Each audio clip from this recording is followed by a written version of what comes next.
여기 밀렸어요. 여기 밀려있어. 정확하게 밀려. 형 왼쪽으로 조금만 더 밀지 말고. 어차피 이쪽 보실 때는 중요한 뒤로 좀만 더 붙어라.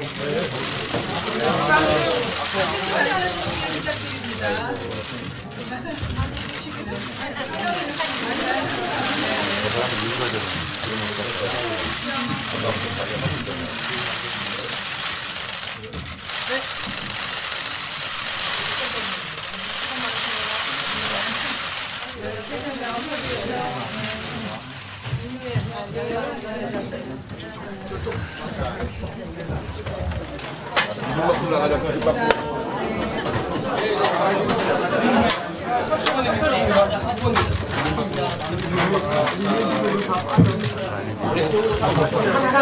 대선 18일 전에 시점입니다. 후보께서 굉장히 일정이 너무 바쁜 시점인데 어려운 시간 마련하셨습니다. 어려운 시간 마련하기 위해서 민주당의 우리 남윤희선 의원님, 이미경 의원님, 양양자 의원님, 권미영 의원님 수고해주셔서 대단히 감사합니다. 그러면 10시가 됐기 때문에 저희가 바로 시작하도록 하겠습니다.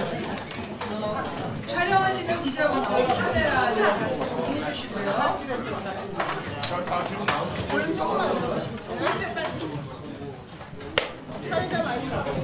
네, 그러면 지금부터 행사를 시작하도록 하겠습니다. 안녕하십니까. 오늘 행사의 사회를 맡은 여성신문 발행인 김효선이라고 합니다. 지금부터 19대 대통령 후보 초청 성평등 정책 간담회를 시작하도록 하겠습니다. 오늘 이 행사는 여성신문과 200여 개의 여성단체로 구성된 19대 대통령 후보 초청 성평등 정책 간담회 범여성계 연대기구가 공동 주최합니다. 지금 선거 18일 전인데 문재인 후보님과 그 관계자 여러분 어려운 일정 내주셔서 감사드리고 이 연대기구가 마련한 행사를 위해서 수고해주신 여성단체 대표자님과 실무자님들 대단히 감사합니다. 오늘 간담회는 대한민국의 미래를 결정할 19대 대통령 선거를 앞두고 모두를 위한 미래 그리고 성평등이 답이다 라는 비전을 제시하기 위해 기획되었습니다.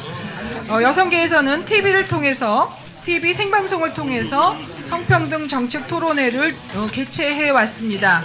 15대, 16대, 17대 대선 때 계속되어 왔습니다. 19대 대선에서는 그 역사를 이어서 개별 후보와 만나는 성평등 정책 간담회로 열게 되었습니다.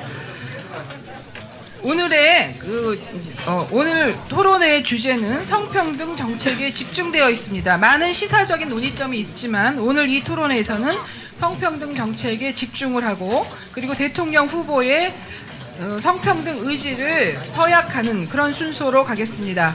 오늘의 진행 순서는 후보의 성평등 정책 비전을 모두 발언으로 먼저 듣겠습니다. 그리고 여성계 현안에 대한 공통 질의와 답변, 서약식 순서로 마무리 짓도록 하겠습니다. 원활한 진행을 위해서 발언 시간과 그리고 여성계가 그동안 논의해왔던 논의의 범위를 벗어나지 않도록 부탁드립니다. 휴대폰 끄라고 방송을 해달라고. 네, 고맙습니다. 네, 그리고 오늘 간담회에 오신 분들 간단히 호명해드리겠습니다. 여성계 연대기구의 추진단체 대표들이십니다. 여성단체 연합의 백미순 상임대표님, 한국여성민우회 김민문정 상임대표님, 여성단체 협의회 최금숙 회장님, 간호협회 김옥수 회장님, YWCA의 김은경 성평등위원장님, 한국여성자 유권자 연맹의 양금희 회장 대행과 여성관계 단체장들 참석하셨습니다. 그리고 이외에도 모두 박수. 그리고 이외에도 여기 오시진 않았지만 200여 개의 여성단체들이 범여성계 연대기구의 일원으로 참여하고 있음을 알려드립니다.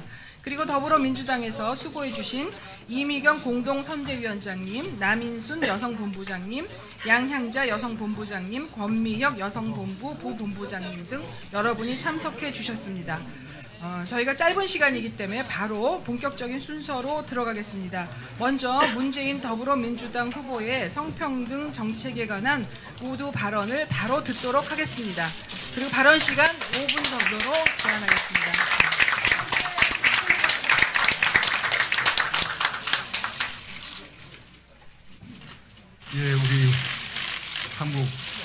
단체를 이끄는 우리 지도자 반갑습니다. 오늘 또 대선을 앞두고 이런 성평등 정책 간담회 자리에 초대해 주셔서 감사드립니다. 저의 여성 정책과 성평등 정책에 대해서 설명을 드리고 또 진솔하게 서로 소통하는 자리가 되기를 기대합니다. 우리 사회에서 여성으로 살아간다는 것은 수많은 차별, 편견과 끊임없이 부딪히는 것입니다. 단지 여성이라는 이유만으로 저임금, 유리천장, 경력 단절, 여성 혐오 같은 온갖 불평등과 마주해야 합니다. 통계에 따르면 여성은 남성보다 평균 36%나 임금을 적게 받습니다. 여성이 승진하기는 하늘의 별따기입니다.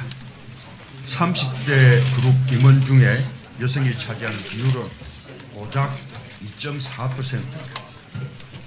유리천장 지수 역시 OECD 꼴찌 수준입니다. 여성에게만 지어진 육아의 부담은 경력 단절의 멍에까지 씌웁니다. 성폭력, 가정폭력, 데이트 폭력에 묻지마 폭력까지 여성 혐오의 이름으로 자행되는 각종 범죄 때문에 여성 51%는 일상생활에서 불안을 느낀다고 합니다. 여성이 일하기 가장 나쁜 나라 아닙니까? 여성이 안심하고 피를 걷기도 어려운 나라라고 합니다. 저 문재인이 확실하게 저도 고치겠습니다. 여성의 관점에서 차별은 빼고 평등은 더하겠습니다. 페미니스트 대통령이 되겠다는 약속 제가 정책 공약을 통해서 확실하게 지키겠습니다. 첫째, 경제 활동에 있어서 남녀 차별의 벽을 드물겠습니다. 브라이드 채용제와 여성 청년 고용 의무 할당제를 도입해서 여성의 노동시장 진입을 촉진하겠습니다. 성평등 임금 공시제도, 성별 임금 격차 해소 5개년 계획 수립으로 남녀 간의 임금 격차를 OECD 평균 수준인 15.3% 그 수준까지 완화하겠습니다. 둘째로 육아 정책도 성평등의 관점에서 접근하겠습니다. 육아의 부담을 여성에게만 증가시키지 않겠습니다. 먼저 10시부터 4시까지 더불어 돌봄제를 도입하겠습니다. 육아 휴직 급여를 인상하고 국공립 어린이집 비율을 아동 기준 40%까지 1기 내에 확대하겠습니다. 초등생 안전 돌봄 학교도 도입하겠습니다. 셋째, 여성이 안전한 나라를 만들겠습니다. 만연한 여성 혐오, 젠더 폭력을 건절하기 위해 국가가 직접 나서겠습니다. 젠더 폭력 방지 기본법을 제정하고 젠더 폭력 방지 계획을 수립하고 전담 기구도 설치하겠습니다. 아울러 이 자리에서 한 가지 더 특별한 약속을 드리겠습니다. 사회 모든 영역에서 여성 대표성을 강화하겠습니다.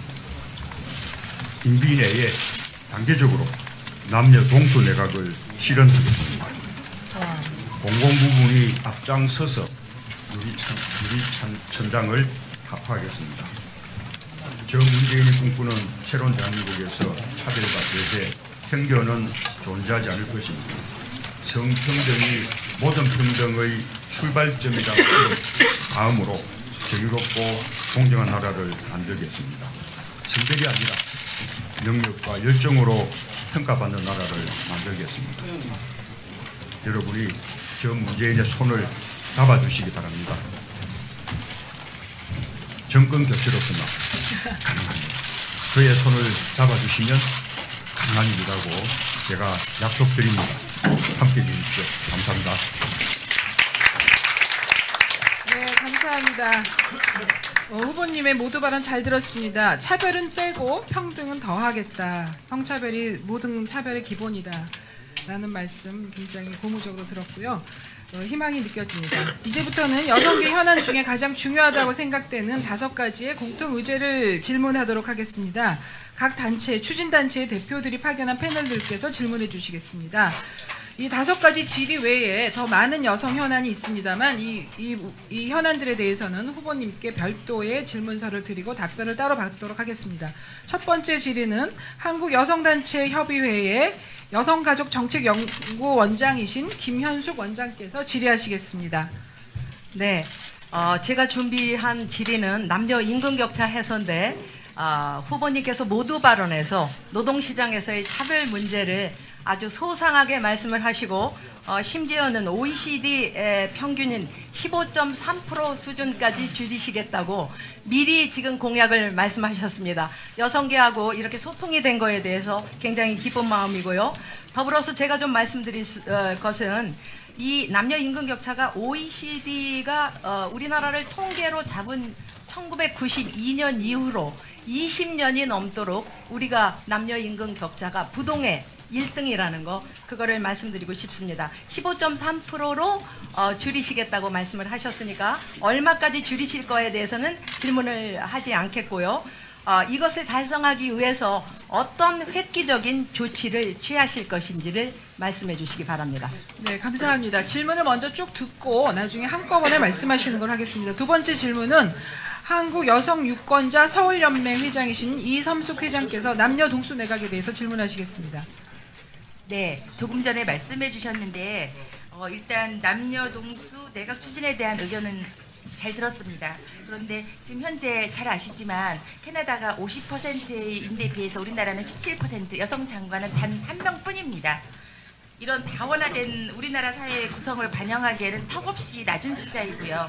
그 다음에 국정 운영은 국정 책임자의 그런 의지가 정말 중요한데 특히 여성 정책이나 여성 이런 대표성은 국정 책임자의 의지가 정말 중요합니다. 남녀 동수 내각 추진에 이어 장 차관의 정확한 남녀 동반제를 제안합니다. 그리고 저희 단체에서는 내각을 추진할 양성평등 그 남녀 그 비율과 그 다음에 여성 의원 비율의 적정선을 숫자로 이 자리에서 꼭 약속해 주시기 바랍니다. 예, 고맙습니다. 세 번째 질문입니다. 한국 YWCA 연합회의 김은경 성평등위원장께서 여성폭력 해소에 대해서 질문하시겠습니다.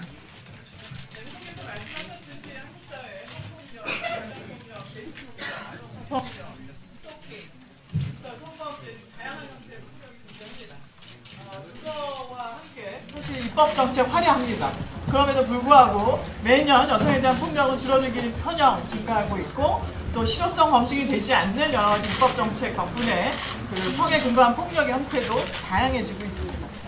그동안 지난 정부들은 하나같이 여성에 대한 폭력을 사소한 것으로 다뤄왔고요. 사실 그거에 대한 여러 가지 문제들 과거 정부에서도 제시했지만 사실 앞으로는 좀 더 전향적인 태도가 필요한데 후보께서 생각하시는 여성폭력 근절을 위한 선결 과제가 무엇인지 또 그것에 대한 후보의 의지는 어떠신지 좀 밝혀주시기 바랍니다.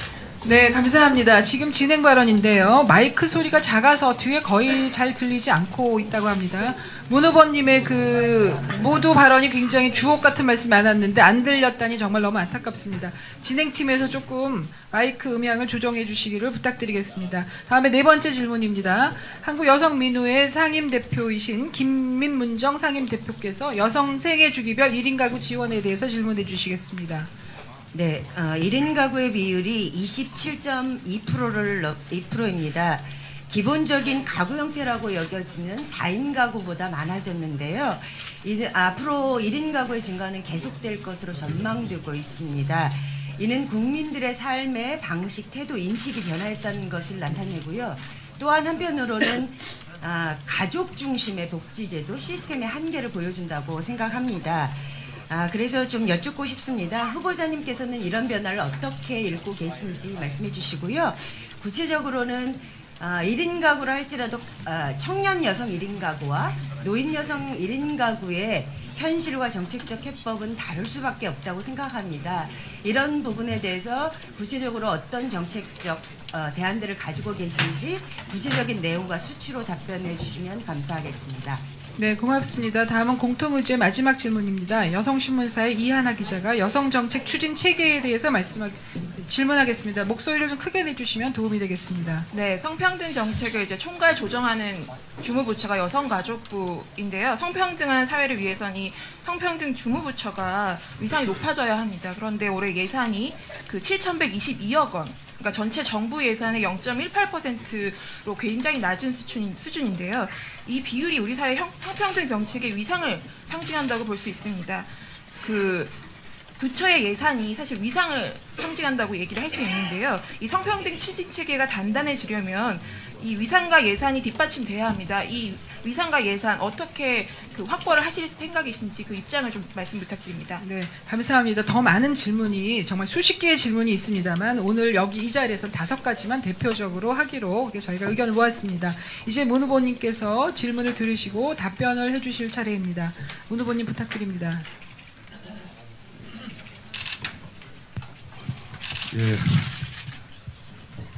뭐 아주 다들 뭐 어려운 질문들입니다. 사실은 그 질문에 대한 답이 어려운 것은 아니라고 생각합니다. 우리가 매번 선거 때마다 그 답들은 실제 중요한 것은 강력한 실체를 것 같습니다. 그 점을 먼저 전제하고 말씀을 드리겠습니다. 우선 이 남녀 간의 임금 격차는 아까 제가 모두 말씀에는 이 남녀 간의 임금 격차에만 이게 초점을 맞추어서 말씀을 드렸는데 사실은 더 넓은 문제라고 생각합니다. 우선은 정규직과 비정규직 간의 지나친 임금 격차, 또 대기업과 중소기업 간의 임금 격차, 또는 대졸과 고졸 간의 임금 격차, 이런 이제 여러 가지 격차 구조 속에서 여성은 중소기업에 많이 종사하고 비정규직에 훨씬 많이 종사하고 거기다가 남녀 간의 그 어떤 편견, 불평등까지 더해져서 이렇게 뭐 OECD 국가 가운데서 가장 심한 남녀 간의 임금 격차가 있는데요. 아까 말씀드린 대로 우선은 여성들이 보다 많이 좋은 일자리에 진출할 수 있는 그런 제도가 필요하다고 생각합니다. 그래서 그 방법이 우선 블라인드 채용제, 채용할 때 이력서에 성별, 학력, 학벌, 출신지, 집안 배경 이런 여러 가지 불공정 요인이 될 수 있는 그런 요소들은 다 배제, 삭제하고 오로지 능력으로만 채용될 수 있게끔 하는 그런 제도를 시행하는 것이 중요하다고 생각합니다.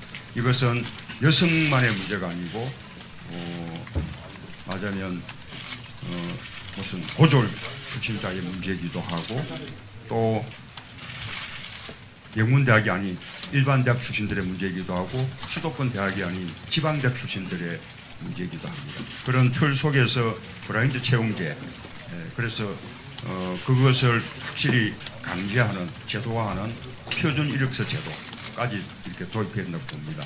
심지어 자기소개서에서조차 그런 학력, 학벌, 집안 배경 뭐 이런 것들을 암시할 수 있는, 추측할 수 있는 내용들은 다 삭제하는 철저한 블라인드 채용제, 그리고 또 지금 청년 이 고용 할당제가 지금 되고 있는데 거기에 여성 할당제까지 더해서 그 청년 고용 할당 가운데 절반을 여성에게 할애되도록 하는, 그래서 여성들의 취업의 문을 넓혀주는 것이 필요하다고 보고요.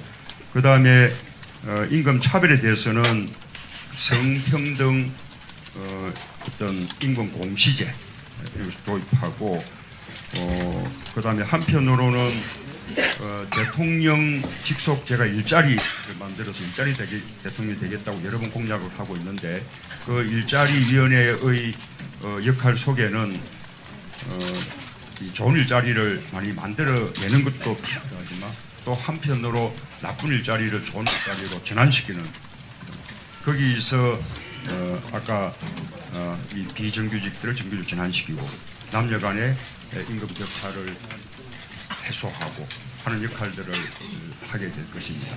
그 다음에 더 크게는 저는 이제는 전체적으로 공정임금제가 도입돼야 한다.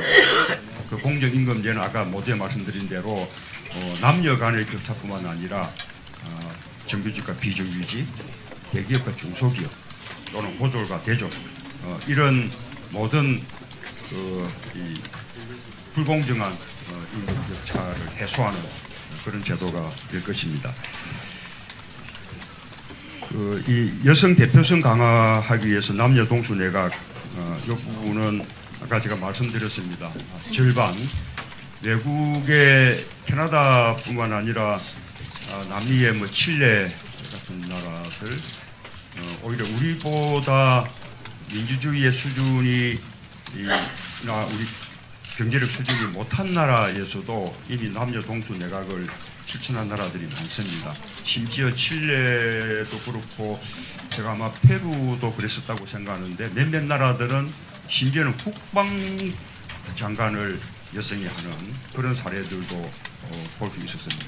우리 현실상 단숨에 남녀 동수 내각 실현은 쉽지 않을 거라고 보지만 적어도 출발할 때 30% 정도 선에서 출발해서 단계적으로 그래서 임기 내에는 남녀 동수 내각을 실현하기 위해서 노력을 하겠습니다. 여성 의원 같은 선출직은 저는 적어도 30% 이상 정도가 적절하지 않을까 싶습니다. 지금 우리 더불어민주당은 여성 공천 때 30% 이상 공천하는 것으로 우리 당헌상 규정되어 있습니다. 아마 다른 정당들도 비슷할 것이라고 생각합니다. 그런 부분들을 조금 제대로 이렇게 실제로 실현되도록 법 제도화하는 것까지 검토한다고 봅니다. 이 점에 대해서 말씀드리자면 아까 말씀드린 대로 역시 실천 의지가 중요한데 아마도 이렇게 되돌아보시면 그래도 여성 장관이 가장 많았던 시기가 참여정부 때였다. 그렇게 아마 기억하실 겁니다. 숫자도 많았을 뿐만 아니라 단순히 뭐 여성가족부 장관 또는 여성들이 흔히 맡게 되는 뭐 환경부라든지 보건복지부 차원을 뛰어넘어서 법무부 장관 이렇게 대폭 넓혀서 여성 장관을 발탁을 했습니다. 청와대에도 당연히 수석 가운데서도 여성 수석을 저는 민정수석 할 때 민정수석실의 비서관도 법무비서관을 여성으로 그렇게 임명을 했습니다. 보좌관도 여성 보좌관 그렇게 실천적으로 노력을 했었다는 말씀을 드립니다. 그것만으로 충분하지 않았습니다. 그것이 점점 더 이제 발전돼 왔었으면 아마 지금쯤은 훨씬 더 많은 여성 장관들이 있었을 텐데 그 이후로 그냥 과거로 되돌아가고 말아서 지금 다시 이제 시작해야 될 그런 이제 상황인데 그 이상의 의지를 가지고 과반 동수 내각을 위해서 노력을 하겠습니다. 박수 안 치십니까?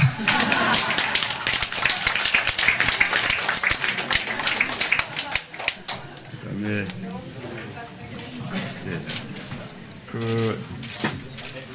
이제 폭력, 젠더 폭력 이 부분은 제가 이제 젠더 폭력 방지 기본법 제정하겠다고 말씀드렸습니다. 아마 또 어린 시기 때부터 공교육에서도 이런 성평등에 대한 교육이 이렇게 이루어져서 아이 때부터 이렇게 성에 대해서 서로 존중하고 배려하는 그런 인식을 심어주는 것이 필요하다고 생각합니다.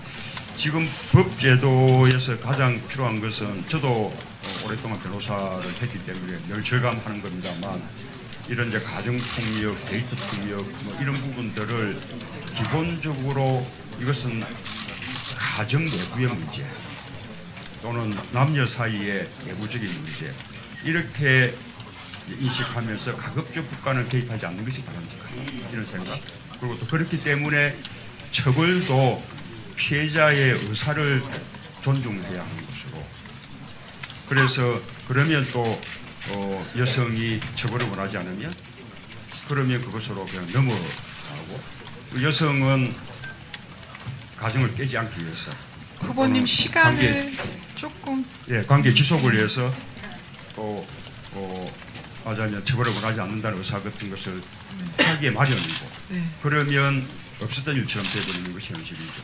이제는 그걸 넘어서서 그런 젠더 폭력에 대해서 국가가 강력하게 개입해서 피해자의 의사에 따라 좌우되는 것이 아니라 그 젠더 폭력을 반대한다는 기본 입장에서 개입을 해야 한다고 생각합니다. 우선은 피해자가 계속 피해를 입지 않도록 가해자를 격리시켜서 보호를 해주고, 또 피해자의 의사와 무관하게 응당받아야 될 것을 받도록 그렇게 하고, 그 다음에 필요하면 피해자는 피해자대로 하나의 보호센터에서 보호받게 하고, 가해자는 가해자대로 그런 여러 가지 심리치료 등을 받도록 하고, 또 그 이후에 그런 가정은 지속적으로 관찰해서 그런 식의 가정폭력이 계속되고 있지 않는지 하는 부분들을 국가가 관찰해서 후보님 그런 게 필요하다고 보고요.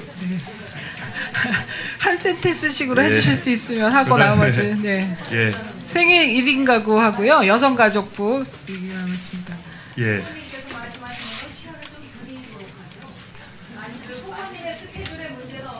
스케줄에 문제가 있어서 제가 말씀을 드립니다. 10분 정도 더 써도 되겠습니까, 남윤인수 의원님? 10분 정도 더 써도 되겠습니까? 괜찮습니다. 후보님이 괜찮다 그러셨으니까 10분 정도 드리도록 하겠습니다. 그다음에 1인 가구 문제인데요. 1인 가구가 지금은 이제 전체 가구 중에서 가장 많은 유형의 가구가 됐습니다.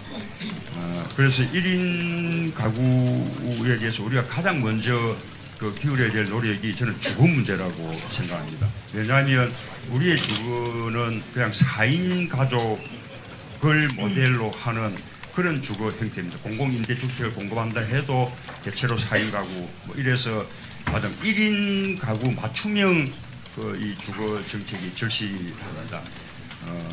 우리 젊은 1인 가구든 또는 어르신 1인 가구든 맞춤형 주거 정책이 필요하고, 특히 이제 젊은 이 여성 가구 1인 가구에 대해서는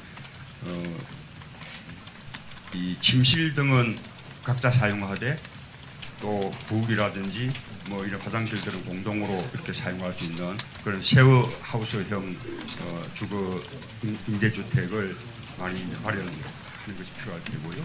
또 어르신들의 경우에는 보통 노인정이나 경로당에서 생활을 많이 하는데, 거기서 단순히 시간 보내기 차원이 아니라 거기서 공동 취사도 하고 공동 세탁도 하고 거기서 또 공동 목욕탕 시설까지 이렇게 갖추고, 거기가 하나의 공동 생활의 기반이 될 수 있는 그런 게 필요하다고 봅니다. 뿐만 아니라 어르신들에 대해서는 방문 여러 가지 복지 서비스, 그러니까 간호사, 영양사, 운동 처방사, 물리치료사 이런 사람들이 이렇게 보다 많이 방문해서 어르신들의 건강부터 시작해서 전체적으로 복지 서비스를 제공하는 것이 필요하다고 봅니다.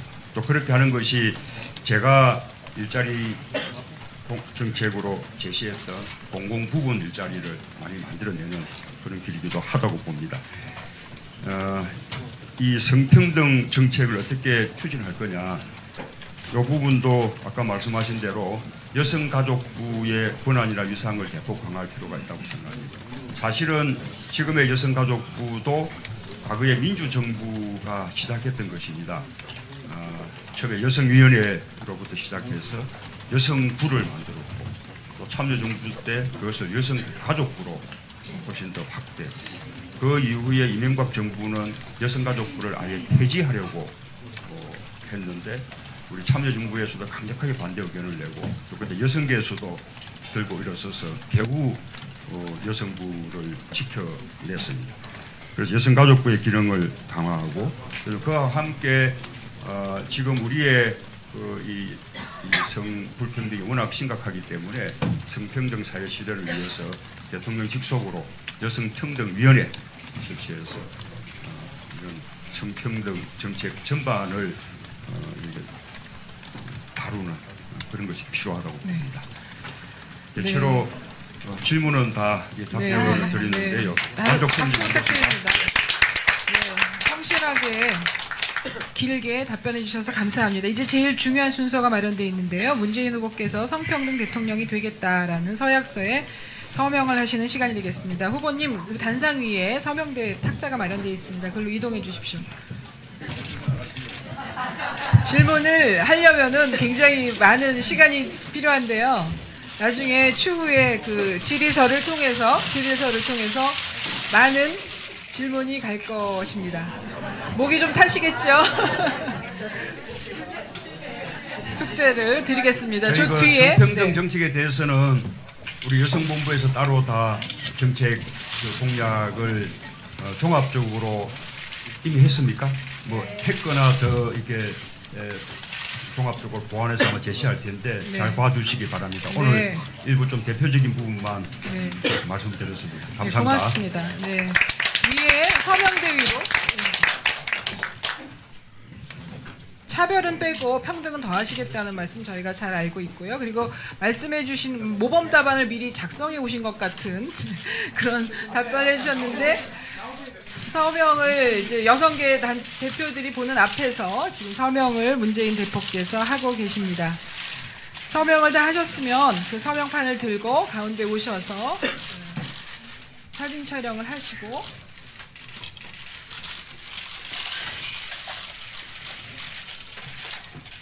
다 하셨습니까? 그럼 앞으로 이렇게 나오셔가지고요.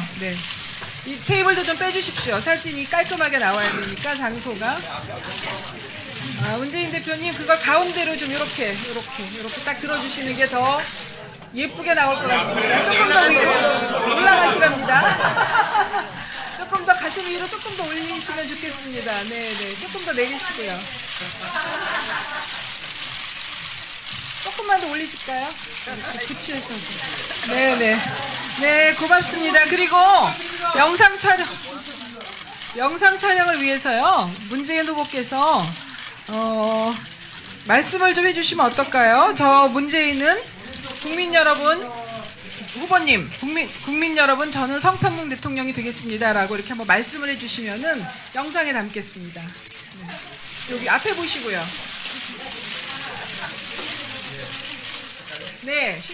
우리 잘 들읍시다. 국민 여러분, 저는 성평등 대통령이 되겠습니다라고요. 마이크 어디 갔죠?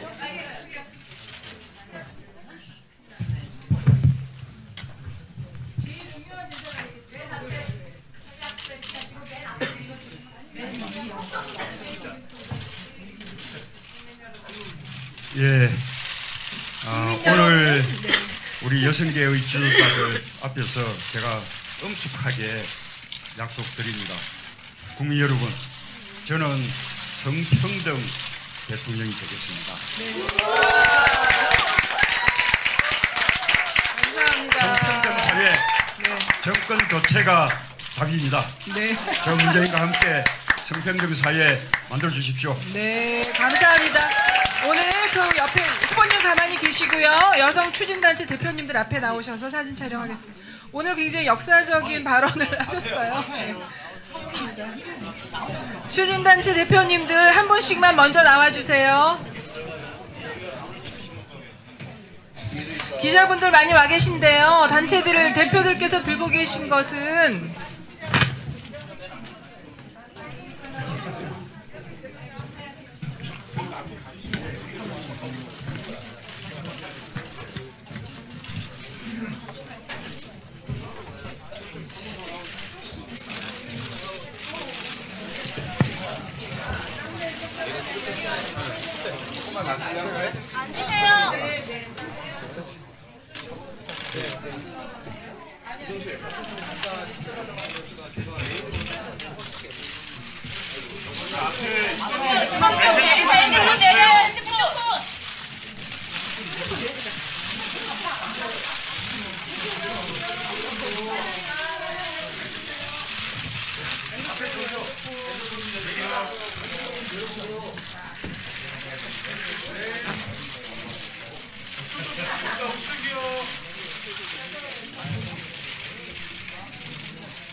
어머니 이쪽 한번 봐주세요.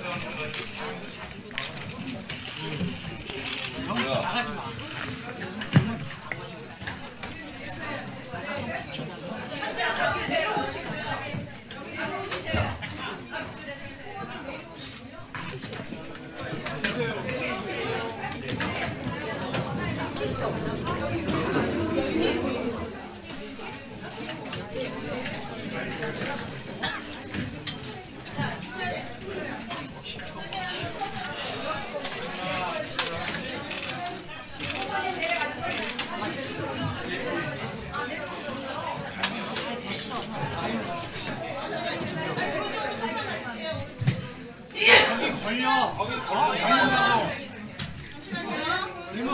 질문 더 들어가. 거기 걸려요. 나오세요. 앞에. 질문 좀만 더. 밑에 조금만 낮춰주세요.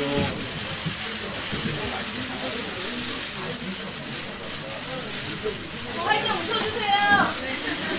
자, 제가 성평등이 그러면 답이다 이렇게 좀 외쳐주세요. 성평등이 답이다.